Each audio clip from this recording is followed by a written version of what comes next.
మగవాడికి ఒక పక్కటెముక తక్కువ ఉండాలి కదా అని శవాన్ని కోసి సేమే ఉన్నాయి. ఒరే నా కొడక, నువ్వు ఇట్లా చేస్తావురా, నువ్వు పో జెరూసలేం పో అని పడవెక్కిచ్చారు ఆయన్ని.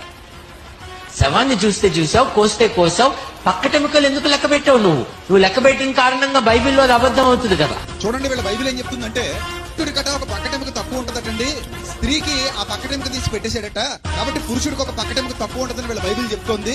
కానీ సైన్స్ ప్రకారంగా పురుషుడికి ఏం పక్కటెముకలు తక్కువ ఉండవండి, బానే ఉంటాయి అంటే వీళ్ళ బైబిల్ అబద్ధం అన్నారన్నమాట వాళ్ళు.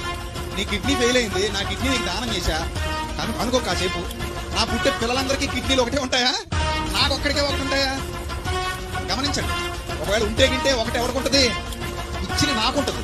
సో ఆ మాత్రం కామన్ సెన్స్ లేకుండా బైబిల్ దగ్గరికి వచ్చేసి ఏమైనా దిక్కుమాల పుస్తకాల ఎవడు పడితే వాడు మాట్లాడడానికి ఒక పక్కటెముక తక్కువ ఉంటే ఎవరికి తక్కువ ఉంది?